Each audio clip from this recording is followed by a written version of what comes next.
friends. Welcome to Bedtime Stories with Johnny Nero. So this is a new thing I'm going to try and do tonight.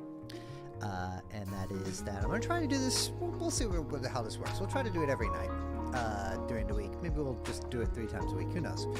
But essentially, I'm just going to read a story for y'all for an hour. And so we're going to start off with, because of copyright reasons, 20,000 Leagues Under the Sea from Jules Verne. And let me adjust the music here so it's not super loud. Let's do that. Yeah, so it's just kind of laying there in the background. Let me turn this down here too in my headphones. But yeah, so we are going to I'm going to start with 20,000 Leagues Under the Sea. We're going to see if we can get through that. And hopefully no one's going to yell at me because of, I feel like I read somewhere somewhat recently that Jules Verne was actually kind of an asshole. Or that this book was kind of an asshole-ish book. So we'll see how far we go with it. Basically we are going to work with this and we'll see how this goes. But for now, we will get started tonight with 20,000 Leagues Under the Sea by Jules Verne. Oh, it starts with a biographical note. Jules Verne, 1828 to 1905. Nearly 100 years ago, people lined up to go along on the first flight to the moon. These would-be astronauts had just read a novel, From the Earth to the Moon, by Jules Verne. To readers in 1866, the fictional trip seemed so plausible that they eagerly wrote to find out when the lunar voyage would really be made. An astonishingly accurate prophet and the inspirer of scientific discovery, Jules Verne was born in Nantes, France. Nantes, I'm guessing, in 1828. Disenchanted with the study of law as a young man in Paris, Verne turned to writing. After trying his hand at drama, he wrote his first tale of fantasy, 5 Weeks in a Balloon, from 1863, which became an immediate success. Soon, Verne gained an immense following in France and abroad, combining a vivid, penetrating imagination with the ability to absorb an enormous amount of scientific data. He had created a new form of writing, science fiction.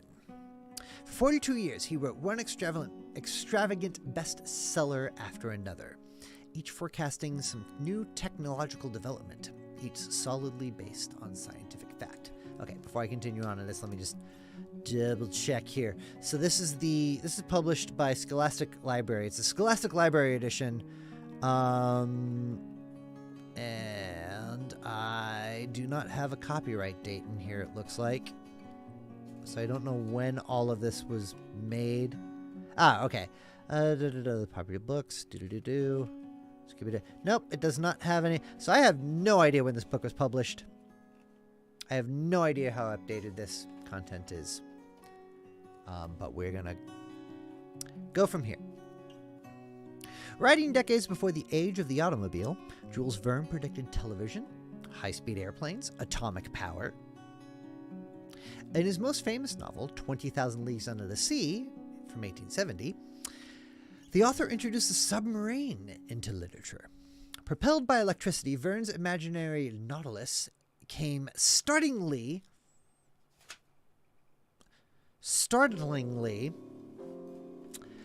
close to models actually developed for the first time a quarter of a century later.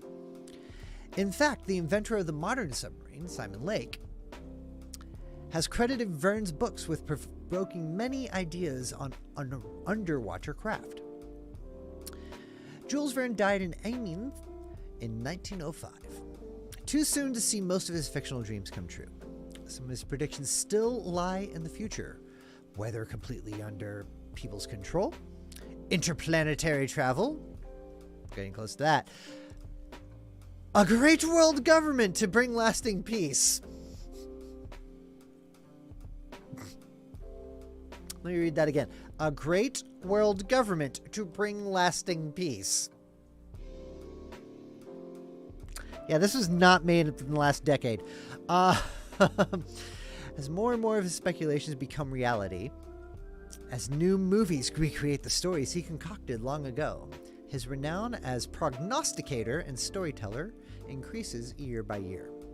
Yet Jules Verne once worried that his novels might only be a passing fad.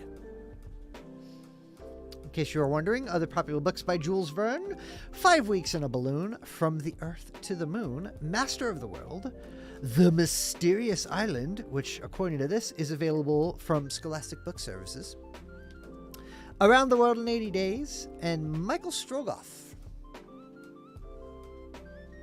Check out this picture right here of this guy mapping out, charting a course. Part 1. A Shifting Reef. The year 1866 was signalized by a remarkable incident, a mysterious and inexplicable phenomenon which doubtless no one has yet forgotten. Not to mention rumors which agitated the maritime population and excited the public mind. Even in the interior of continents, seafaring men were particularly excited. Merchants, common sailors, captains of vessels, skippers both of Europe and America, naval officers of all countries, and the governments of several states on the 2 continents were deeply interested in the matter. For some time past, vessels had been met by an enormous thing.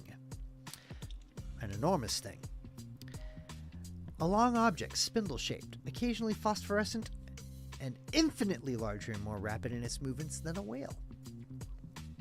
The facts relating to this apparition, entered in various logbooks, agreed in most respects as to the shape of the object or creature in question, the untiring rapidity of its movements, its surprising power of locomotion, and the peculiar life with which it seemed endowed.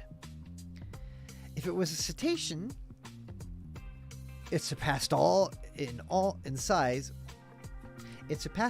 all those hitherto classified in science.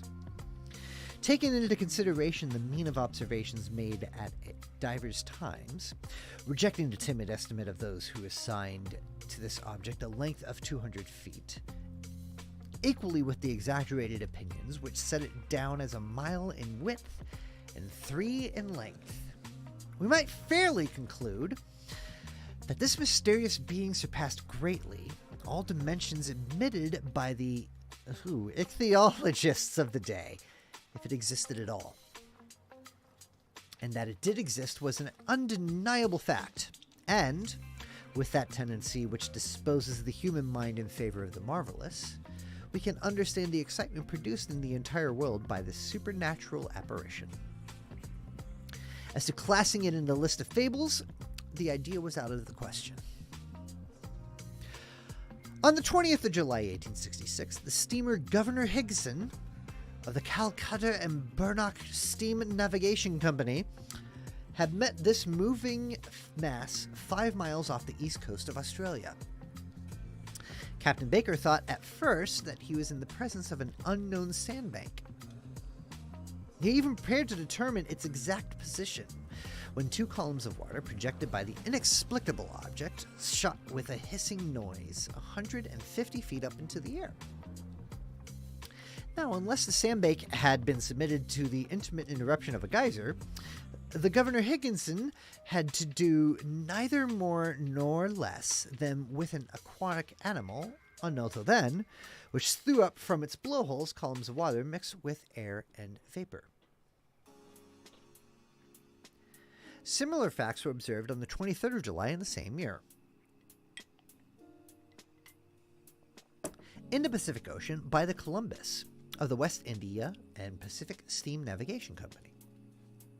But this extraordinary cetaceous creature would transport itself from one place to another with surprising velocity, as, in an interval of 3 days, the Governor Higginson and the Columbus had observed it at 2 different points of the chart, separated by a distance of more than 700 nautical leagues.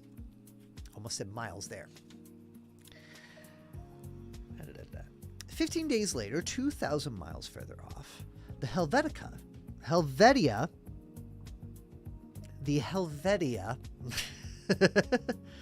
of the Compagnie Nationale and the Shannon of the Royal Mail Steamship Company, sailing to windward in that position of the Atlantic lying between the United States and Europe, respectively signaled the monster to each other in 42 degrees 15 minutes north latitude and 60 degrees 35 minutes west longitude. In these simultaneous observations, they thought themselves justified in estimating the minimum length of the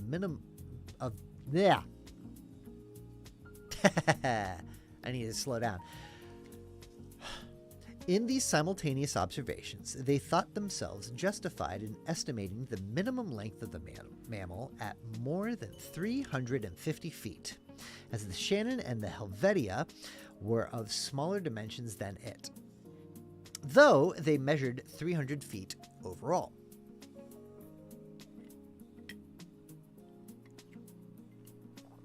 Now, the largest whales, those which frequent those parts of the sea around the Aleutian, let me repeat that.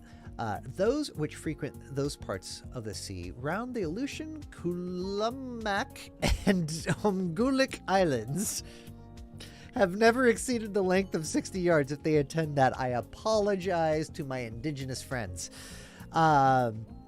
These reports arriving one after the other with fresh observations made on board the transatlantic ship Perea,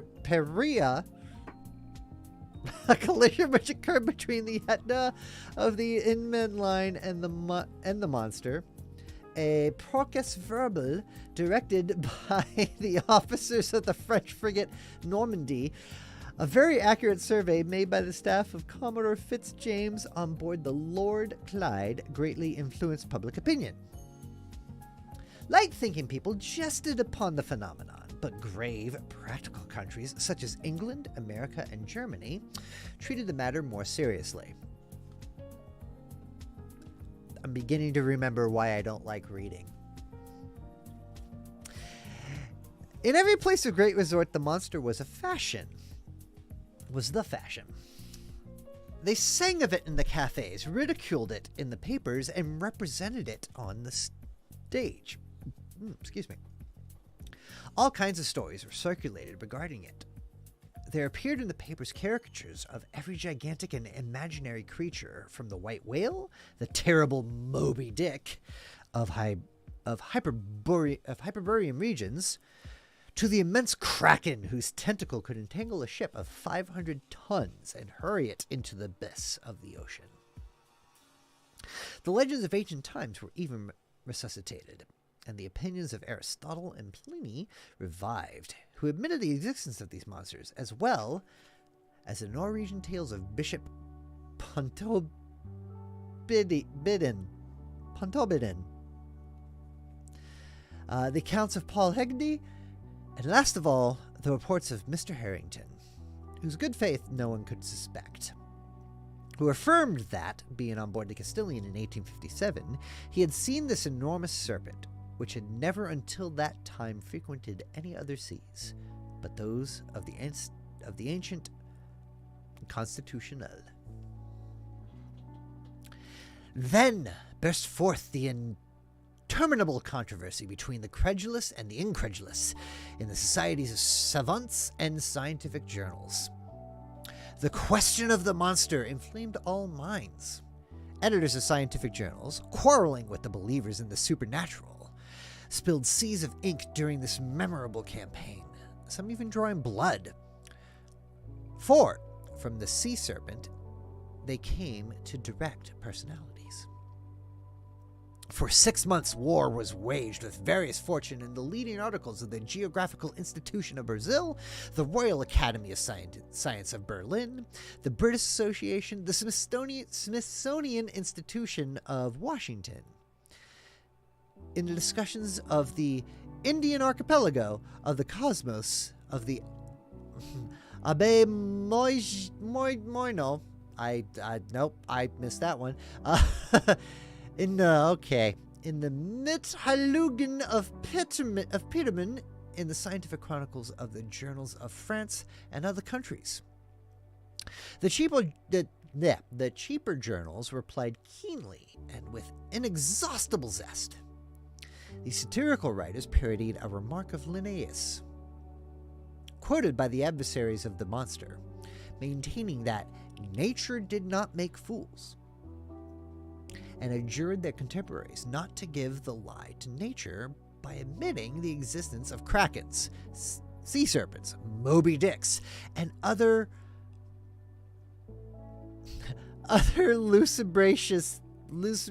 lucubrations of delirious sailors. Whoo!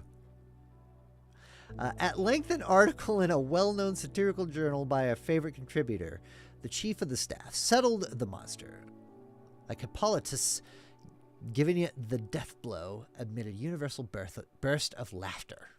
Wit had conquered science.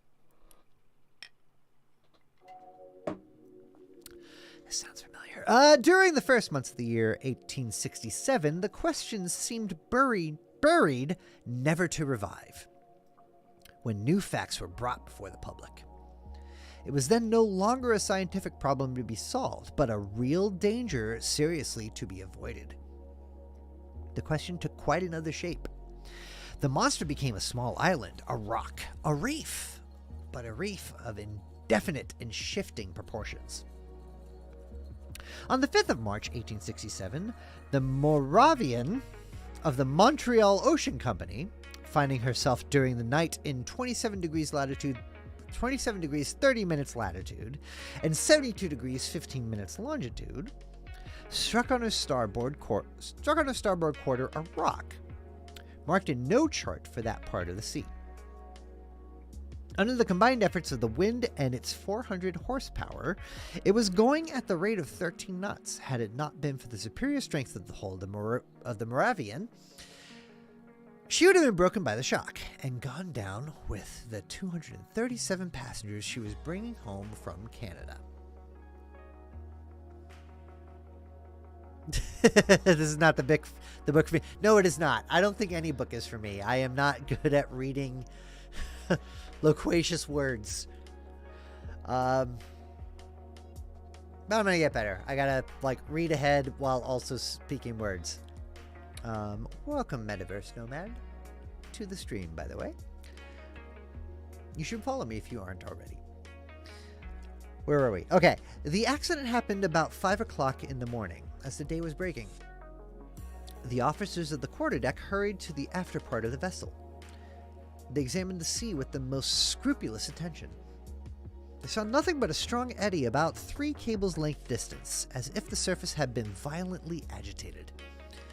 The bearings of the place were taken exactly, and the Moravian continued its route without apparent damage. Had it struck a submerged rock or an enormous wreck? They could not tell, but on examination of the ship's bottom when undergoing repairs, it was found that part of her keel was broken. This fact, so grave in itself, might perhaps have been forgotten like many others if, 3 weeks after, it had not been reenacted under similar circumstances. But, thanks to the nationality of the victim of the shock, thanks to the reputation of the company to which the vessel belonged, the circumstance became extensively circulated. The 13th of April, 1867. The sea being beautiful, the breeze favorable, the Scotia of Cunard Company's line found herself in 15 degrees 12 minutes longitude and 45 degrees 37 minutes latitude. She was going at the speed of 13 knots and a half.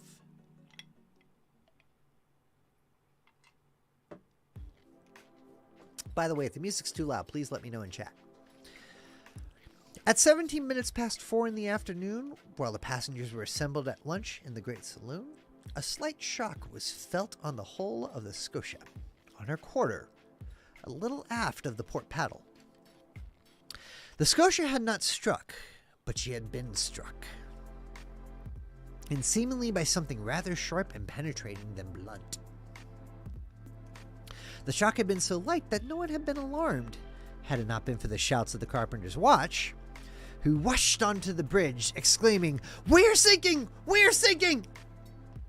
At first, the passengers were much frightened, but Captain Anderson hastened to reassure them. The danger could not be imminent. The Scotia, divided into 7 compartments by strong partitions, could brave with impunity any leak. Captain Anderson went down immediately into the hold. He found that the sea was pouring into the 5th compartment, and the rapidity of the influx proved that the force of the water was considerable. Fortunately, this compartment did not hold the boilers, or the fires would have been immediately extinguished. Captain Anderson ordered the engines to be stopped at once, and one of the men went down to ascertain the extent of the injury. Some minutes afterward, they discovered the existence of a large hole of 2 yards in diameter in the ship's bottom. Such a leak could not be stopped, and the Scotia, her paddles half submerged, was obliged to continue her course. She was then 300 miles from Cape Clear, and after 3 days' delay, which caused great uneasiness in Liverpool, she entered the basin of the company.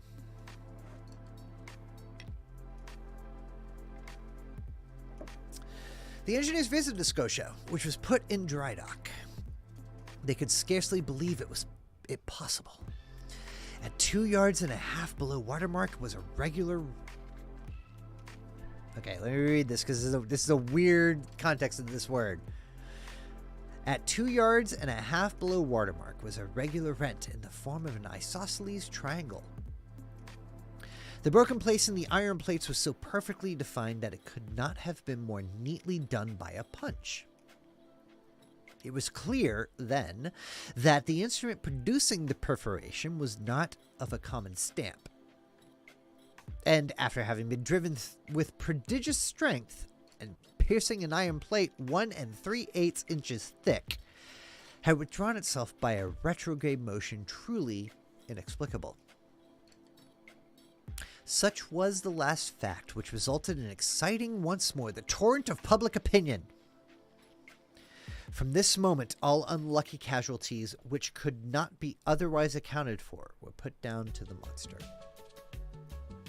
Upon this imaginary creature rested the responsibility of all these shipwrecks, which unfortunately were considerable.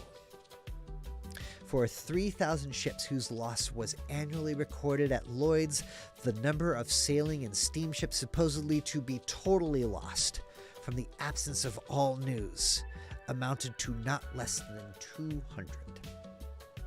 Now, it was the monster who, justly or unjustly, was accused of their disappearance, and, thanks to it, communication between the different continents became more and more dangerous.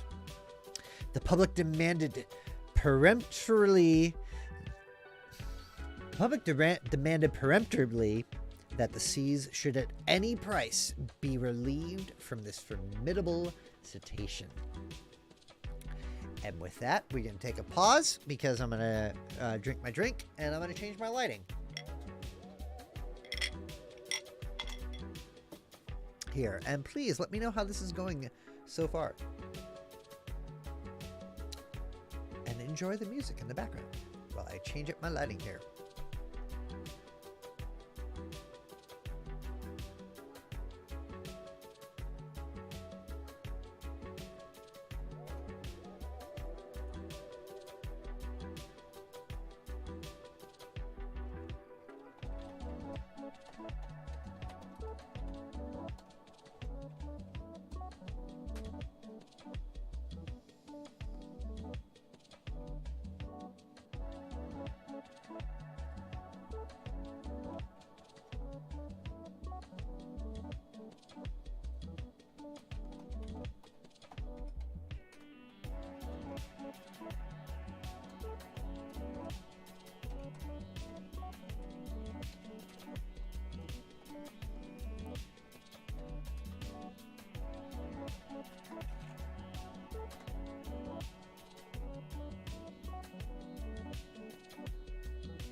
Okay, where am I at? I'm here.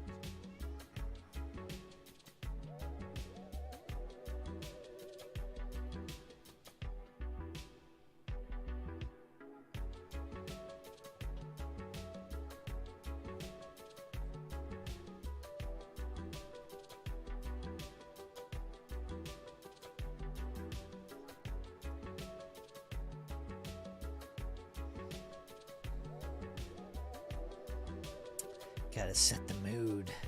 I'm gonna have some haunted mansion lighting behind me, followed by above me. What am I gonna have here?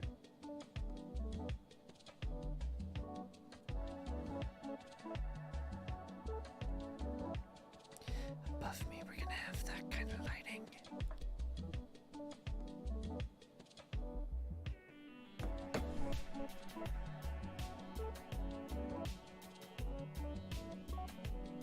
What? No.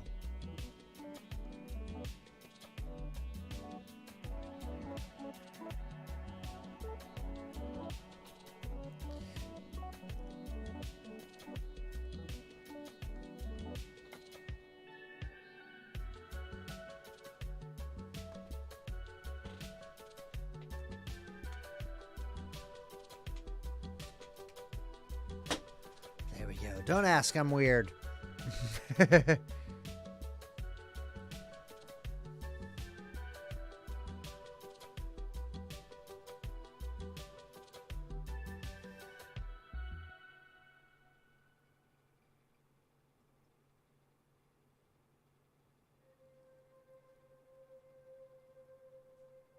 Okay, cool. So, I've got this playlist going. So yes, those of you who are actually like watching me doing this, please tell me if the music is too loud or anything else of that sort. If you can't hear anything, please let me know. Let me know how this is going. But with that, we have changed our lighting. And then let me just go ahead and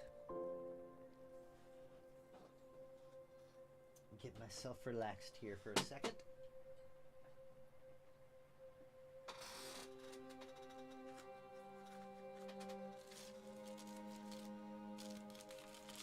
Gotta set the mood in this room, make sure I am okay with what we are doing here.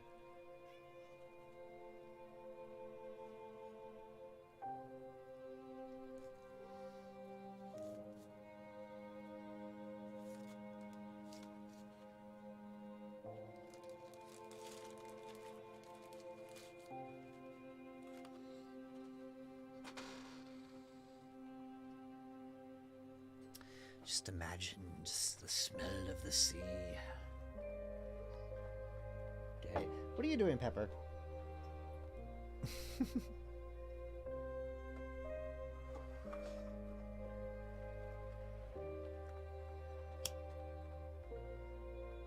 This is all stuff I should have done before I actually came back, but I didn't.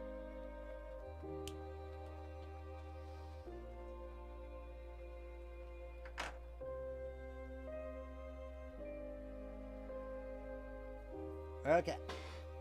Get that going. What are you doing over here, Pepper? What's happening?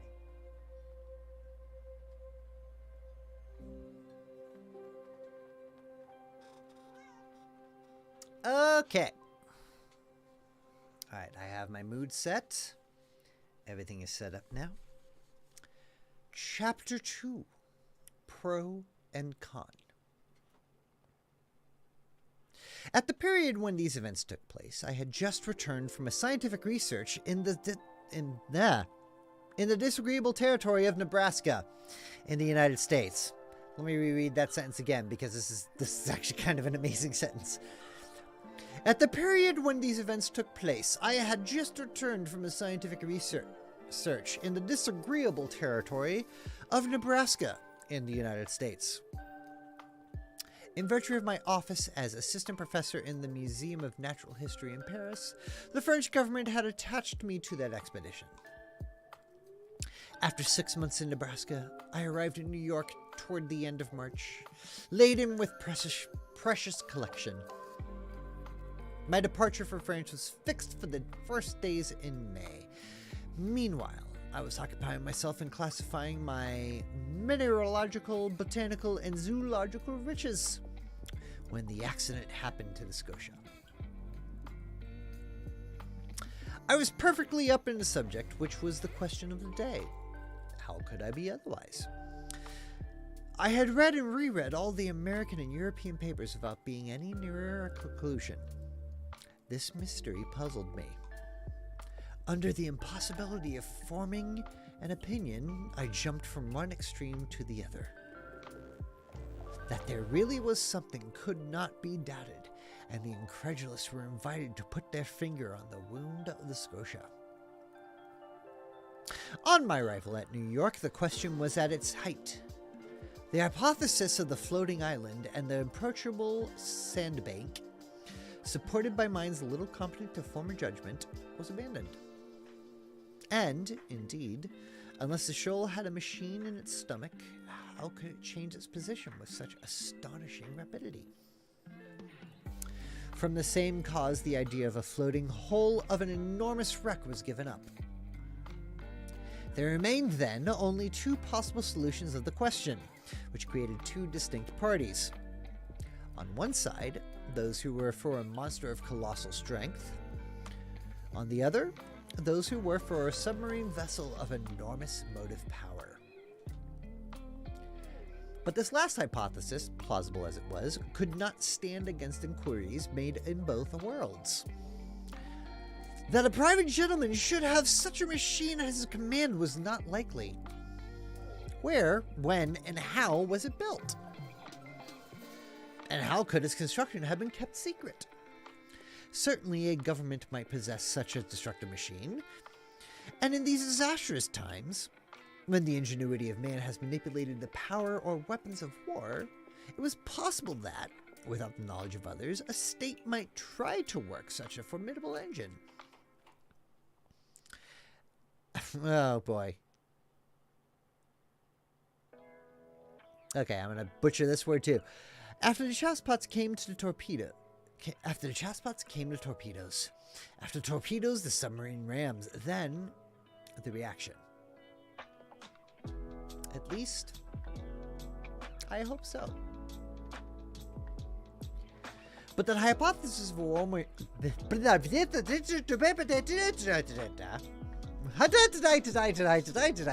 to start speaking into the next Irish accent for the rest of the time. A terrible Irish accent. But the hypothesis of a war machine fell before the declaration of governments. As public interest was in question and transatlantic communications suffered, their veracity could not be doubted. But how admit that the construction of the submarine boat had escaped the public eye? What? But how admit that the construction of the submarine boat had escaped the public eye? For a private gentleman to keep the secret under such circumstances would be very difficult, and for a state whose every act is persistently watched by powerful rivals, certainly impossible. After inquiries made in England, France, Russia, Prussia, Spain, Italy, and America, even in Turkey, the hypothesis of a submarine monitor was definitely rejected.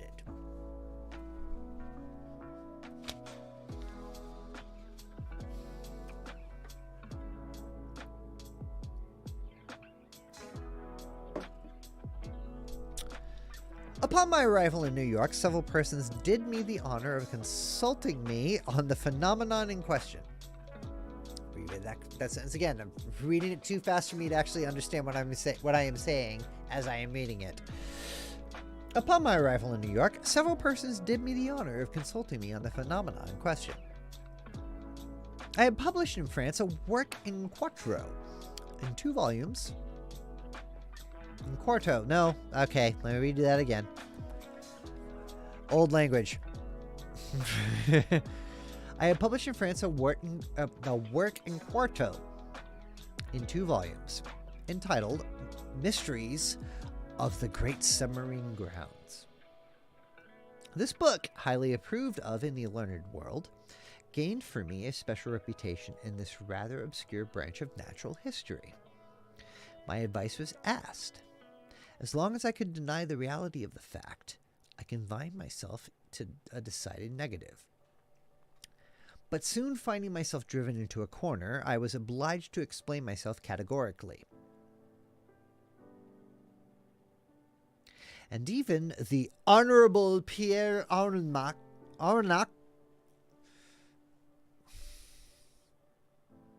okay, I'm going to attempt the French word that I believe is probably wrong, but I'm going to try it, probably butcher it. And even the Honorable Pierre Arnac, professor in the Museum of Paris, was called upon by the New York Herald to express a definite opinion of some sort. I did something. I spoke for want of power to hold my tongue. I discussed the question in all its forms, politically and scientifically. And I give here an extract from a carefully studied article which I published in the number of the 30th of April. It ran as follows.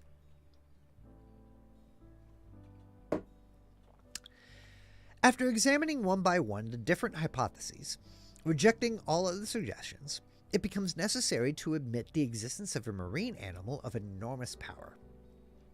The great depths of the ocean are entirely unknown to us. Soundings cannot reach them.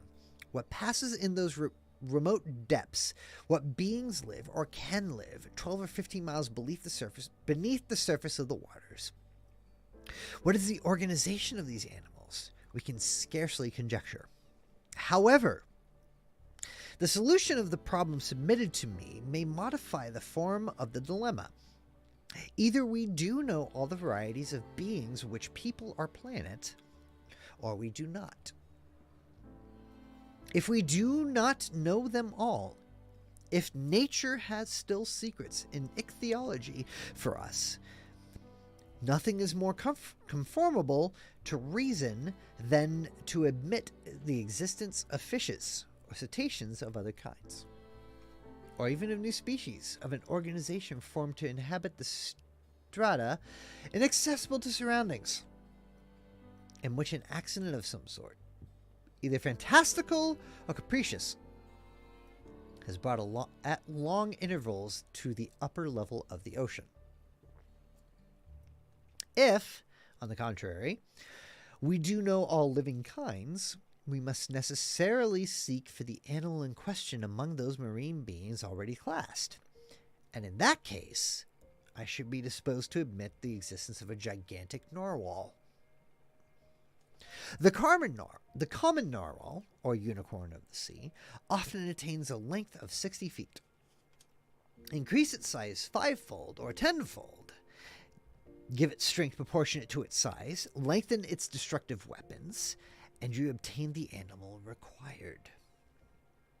It will have the proportions determined by the officers of the Shannon, the instrument required by the perforation of the Scotia, and the power necessary to pierce the hull of the steamer.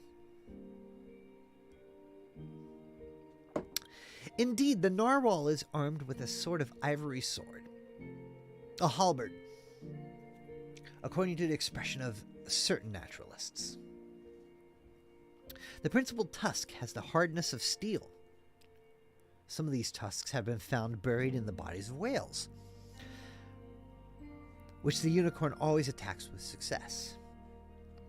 Others have been drawn out, not without trouble, from the bottoms of ships, which they had pierced through and through, as a gimlet pierces a barrel.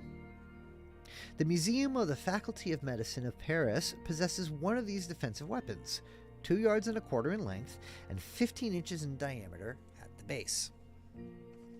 Very well, suppose this weapon to be 6 times stronger and the animal 10 times more powerful. Launch it at the rate of 20 miles an hour and you obtain a shock capable of producing the catastrophe required. Until further information, therefore, I shall maintain it to be a sea unicorn of colossal dimensions, armed not with a halberd, but with a real spur, as the armored frigates, or the rams of war, whose massiveness and motive power it would possess at the same time. Thus may this inexplicable phenomena be explained, unless there be something over and above all that one has ever conjectured, seen, perceived, or experienced, which is just within the bounds of possibility.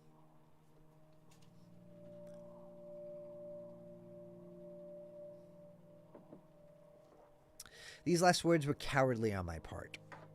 But, up to a certain point, I wished to shelter my dignity as a professor, and not give too much cause for laughter to the Americans, who laugh well when they do laugh. I reserved for myself a way of escape.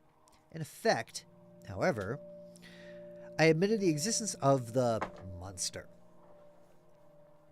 My article was warmly discussed, which procured it a high reputation. It rallied around a certain number of partisans. The solution it proposed gave, at least, full liberty to the imagination.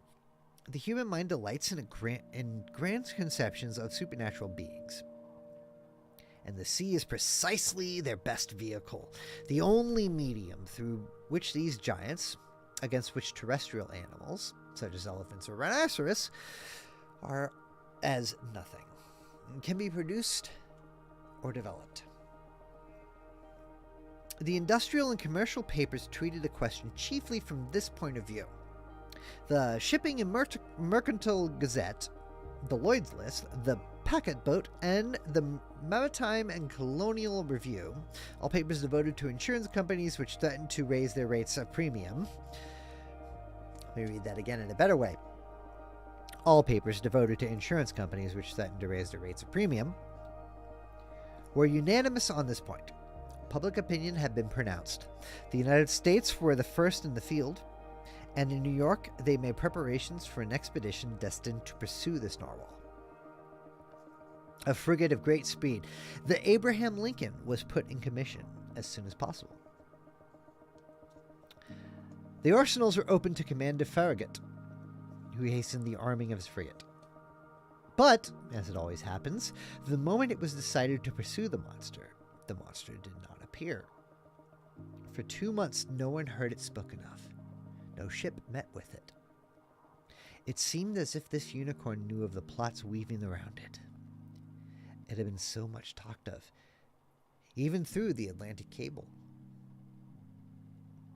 that jesters pretended that this slender fly had stopped a telegram on its passage and was making the most of it. So, when the frigate had been armed for a long campaign and provided with formidable fishing apparatus, no one could tell what course to pursue. Impatience grew apace when, on the 2nd of June, they learned that a steamer on the line of San Francisco from California to Shanghai had seen the animal 3 weeks before in the North Pacific Ocean. The excitement caused by this news was extreme. The ship was... oh boy. The ship was victualled and well stocked with coal. 3 hours before the Abraham Lincoln left Brooklyn Pier, I received a letter worded as follows.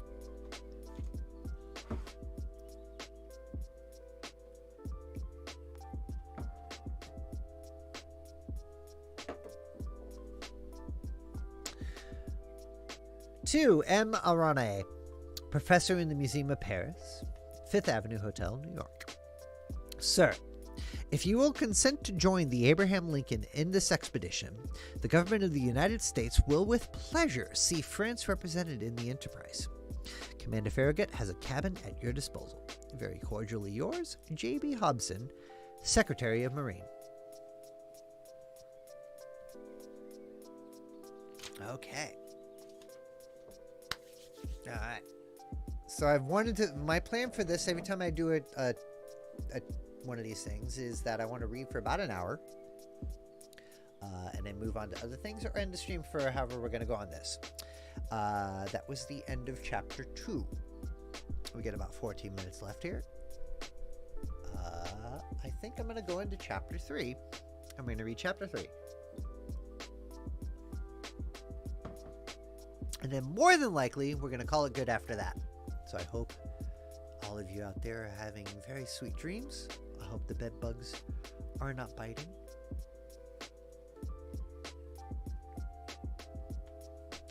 And we will see where we will go from here. Chapter 3. I form my resolution. 3 seconds before the arrival of J.B. Hobson's letter, I no more thought of pursuing the unicorn than of attempting the passage of the North Sea. 3 seconds after reading the letter of the Honorable Secretary of the Marine, I felt that my true vocation, the sole end of my life, was to chase this disturbing monster and purge it from the world. But I had just returned from a fatiguing journey, weary and longing for repose. Excuse me. Ugh.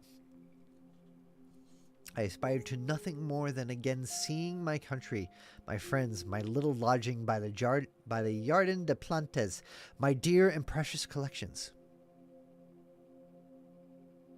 Oh, thank you, Hollow the Wise Wolf, for the raid. Oh my god, thank you all so much for raiding. I am currently reading 20,000 Leagues Under the Sea by Jules Verne. Reading a bedtime story, so if you wish to go to sleep, I am reading towards that. Thank you so much for the raid, y'all. If y'all are hanging out, please refresh your screen. That way y'all gets entered in. I get my whole additions. I'm on my way to affiliate here, trying to get the average of 3 viewers. We're going to be reading this for probably another 50 minutes. We're going to probably finish this chapter. Let's see how many pages do we have here for this chapter. Okay. We might do another chapter after it. We'll see how it goes. But thank you so much for the raid, Hollow. Appreciate it. All right, where were we? Change party from the one. Okay. But I had just returned from a fatiguing journey, weary and longing for repose. I aspired to nothing more than again seeing my country, my friends, my little lodging by the Jardin de Plantes, my dear and precious collections. But nothing could keep me back. I forgot all fatigue, friends, and collections, and accepted without hesitation the offer of the American government. Oh, thank you, Hollow. What were you reading, Hollow? And continuing. Besides, thought I, all roads lead back to Europe, and the unicorn may be amiable enough to hurry me toward the coast of France. The worthy animal. Then I'm just gonna drink more beer. Sure. Thank you for the follow, Hollow. Follow Hollow. Hollow the Wise Wolf. You know what? Hold on. Thank you so much for the raid. I'm gonna go ahead and try this out because I just added this to my bot. Marked the first book in the series of the House of Night. Ooh, that sounds interesting. Let me guess. Is that a werewolf novel?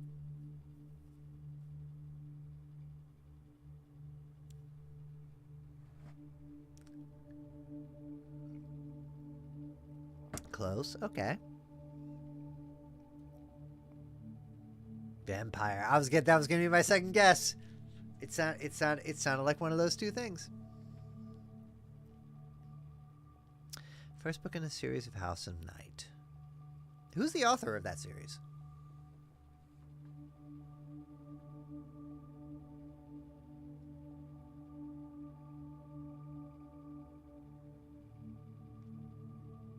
Okay, besides that, okay. Where were we? Okay. Here we go, with this paragraph. Okay. Besides, thought I, all roads lead back to Europe, and the unicorn may be amiable enough to hurry me towards the coast of France.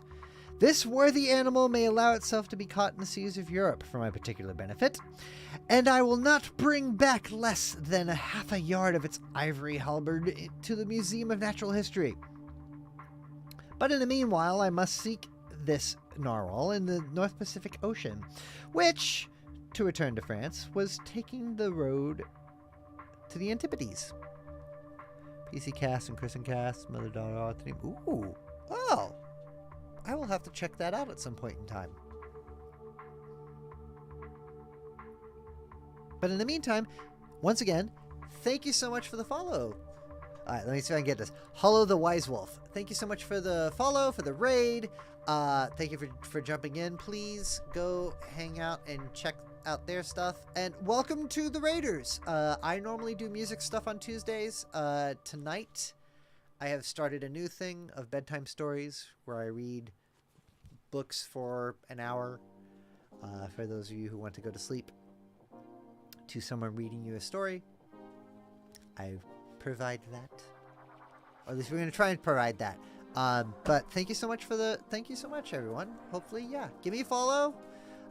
If you're following me on YouTube, subscribe to me on YouTube, all that stuff. Doobie-doo. You see all the stuff in below. Yeah, anyway, back to what we were doing. All right. But in the meantime, I must seek this narwhal in the North Pacific Ocean, which, to return to France, was taking the road to the Antipodes. Counsel, I called an impatient voice. Counsel was my servant, a true, devoted Flemish boy, who had accompanied me in all of my travels.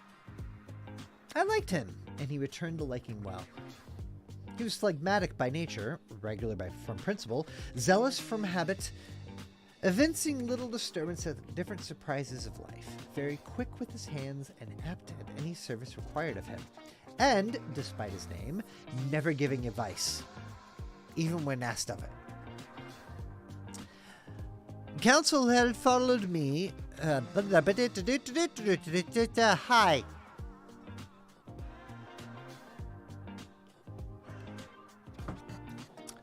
Counsel had followed me for the last 10 years wherever science led.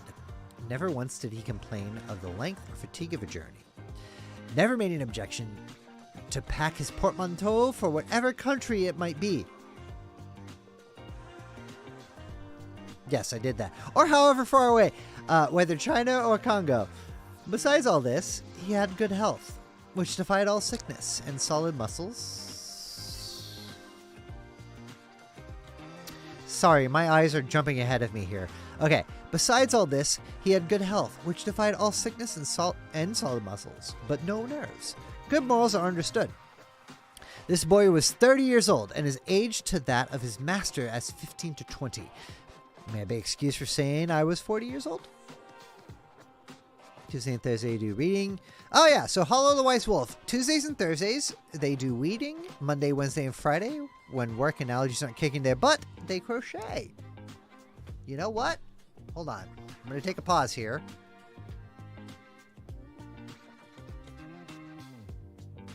Because I'm all for the weird things that are not. I'm going to give you a follow back, Hollow.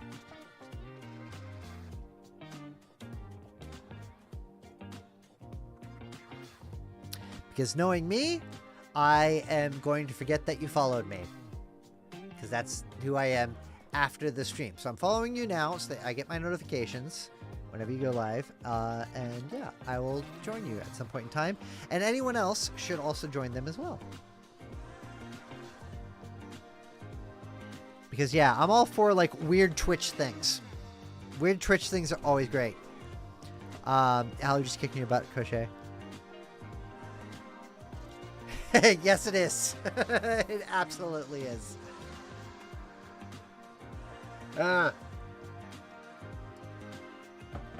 So yeah, like along those same lines, like the only time that I have is on Tuesdays/Thursdays to do any sort of streaming or video content. So that's why I'm doing this. But like the reading thing, I'm starting tonight as an effort to do more streams for at least a little bit. I'm more a music streamer, making music, producing music, that kind of stuff. Occasionally we'll do video games, but I'm trying to figure out a way to actually like do more streams to kind of get me out there at night after work and all that other good stuff. So I feel ya on the whole work analogies kicking your butt thing. Absolutely. I'm right there with you.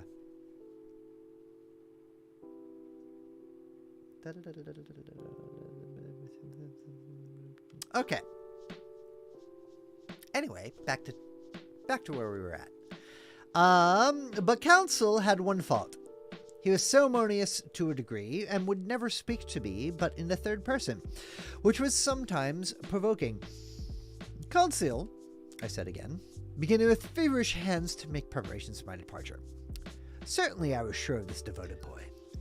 As a rule, I never asked him if it were convenient for him or not to follow me in my travels.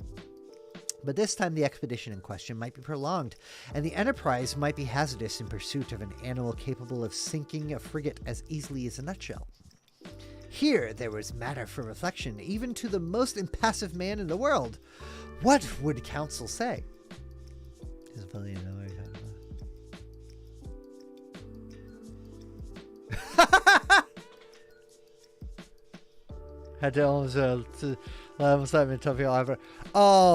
Oh God. So I have been streaming regularly. You're new, so I'm going to tell you the story. I've been streaming regularly since January of 2021. And by regularly means that like I've been trying to do it once a week. I have yet to hit affiliate. And yeah, there have been many a time where I've had to tweet out or tell people, be like, I'm not doing anything tonight because of mental health reasons. Which equates to work. Or in your case, allergies. My case, just general, I don't know, malaise. But yeah, I totally feel that. Congratulations, though, that you just made affiliate. Like, that's awesome. That's really cool. I'm trying to get there myself, but that's awesome for you because that's really that's such a cool step. It's such a cool step to hit. Like, this is one of the things I like about Twitch is that it's a really easy step to hit, but it's also an accomplishment. So congratulations to you. I hope you and your community are going to enjoy that affiliate status here and into the future.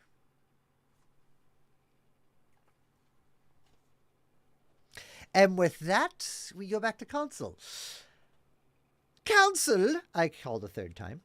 Council appeared. Did you call, sir? Said he, entering. Yes, my boy. Make preparations for me and yourself, too. We leave in 2 hours. As you please, sir, replied Council quietly.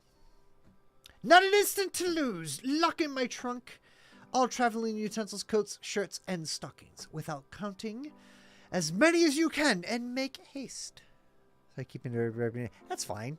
It's the first night. This is literally the first night that I've done this. So do not worry. And your collections, sir, observed Council.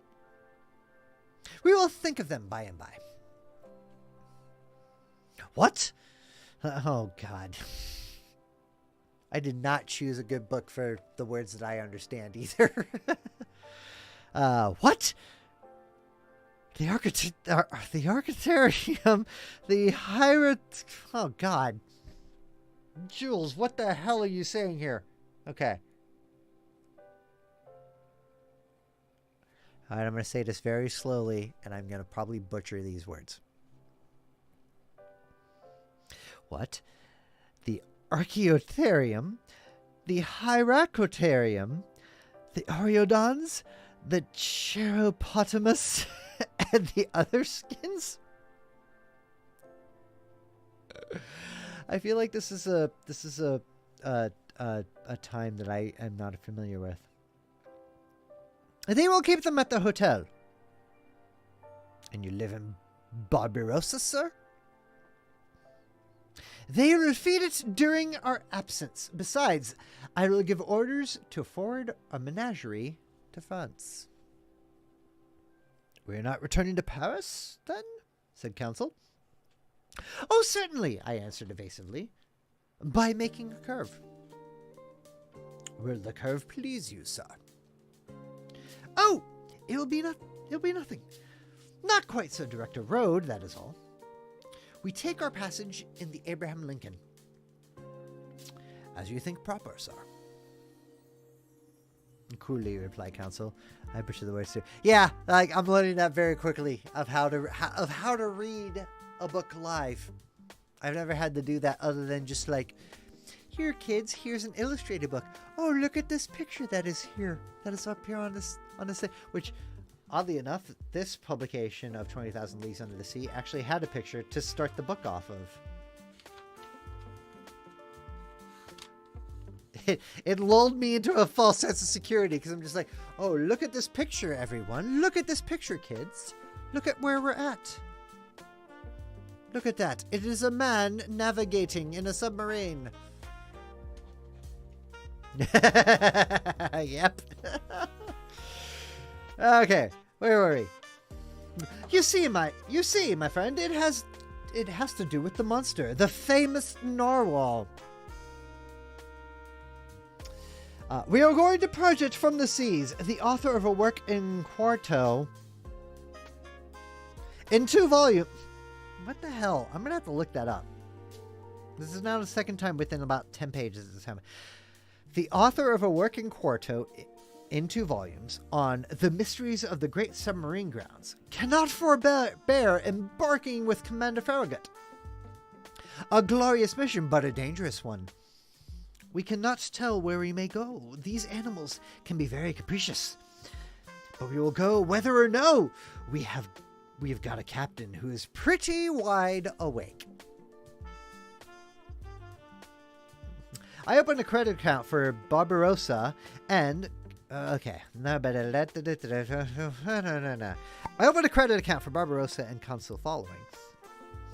I jumped into a cab. Our luggage was transported to the deck of the frigate immediately. I hastened on board and asked for Commander Farragut. One of the sailors conducted me to the poop,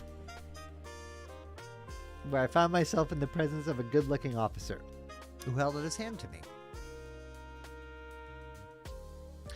So maybe this is what I have to read into Jules Verne, but maybe this is what I'm picking up on. Let me just read that sentence again. One of the sailors conducted me to the poop. I am 12. Where I found myself in the presence of a good-looking officer who held out his hand to me. Monsieur Pierre on French words. Monsieur Pierre Orna, said he. Himself, replied I. Commander Farragut? You are welcome, Professor. Your cabin is ready for you. I bowed and desired to be conducted to the cabin destined for me. The Abraham Lincoln had been well chosen and equipped for her new destination. She was a frigate of great speed, fitted with high-pressure engines which emitted a pressure of 7 atmospheres. Under this, the Abraham Lincoln attained the mean speed of nearly 18 knots and a third an hour. Under this, the Abraham Lincoln attained the mean speed of nearly 18 knots and a third an hour. A considerable speed, but nevertheless insufficient to grapple with this gigantic cetacean. The interior arrangements of the frigate corresponded to its nautical qualities. I was well satisfied with my cabin, which was in the after part, opening upon the gunroom.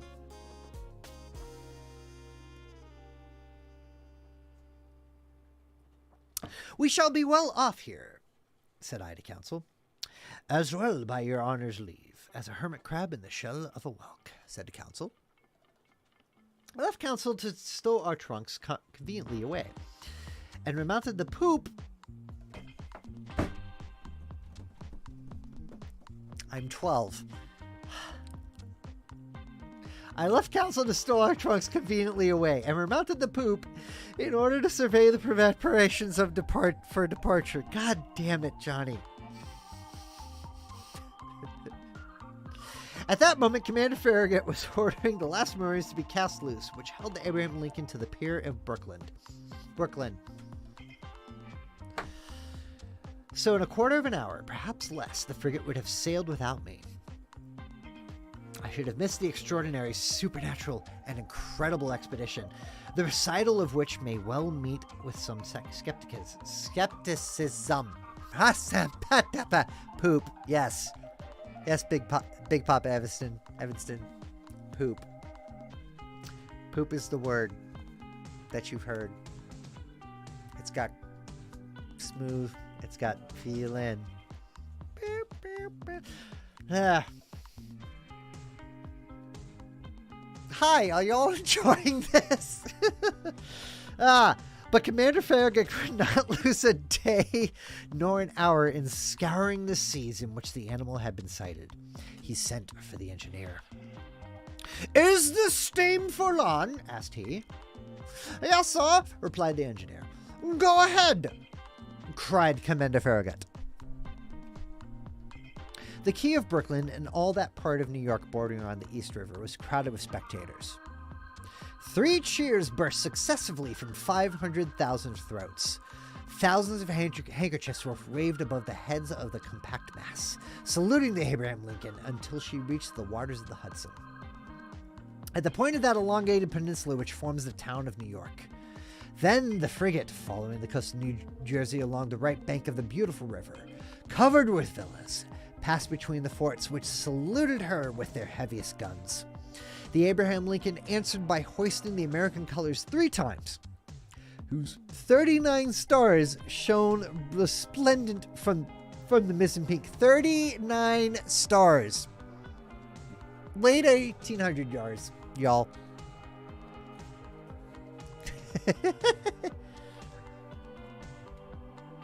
Mizzen peak. Then modifying its speed to take the narrow channel marked by buoys placed in the inner bay formed by a sandy hook point. It coasted along the sandy beach, where some thousands of spectators gave it one final cheer.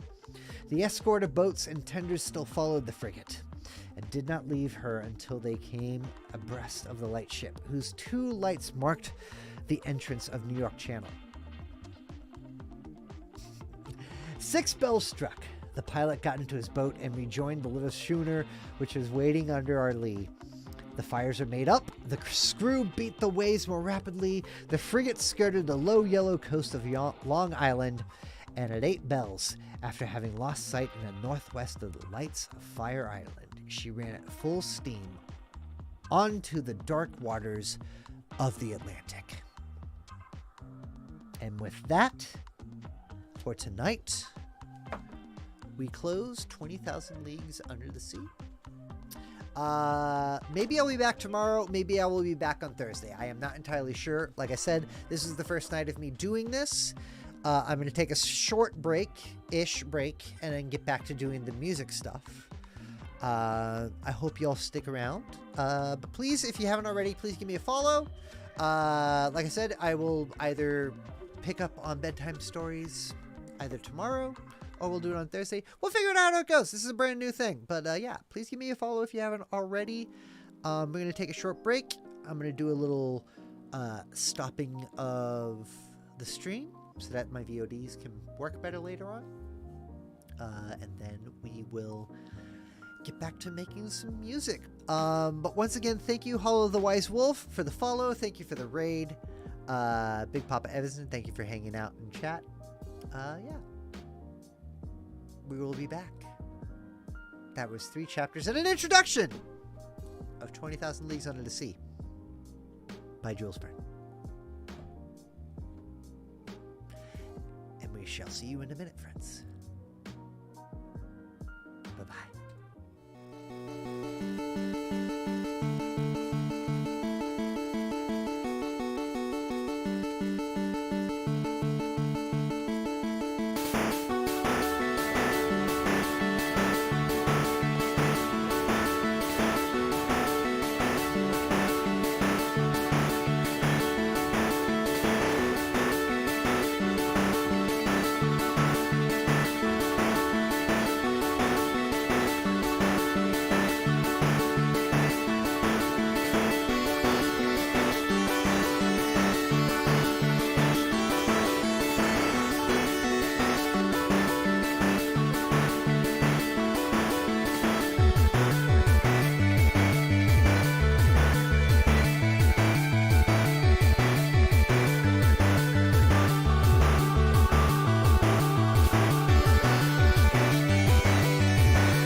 Hello again.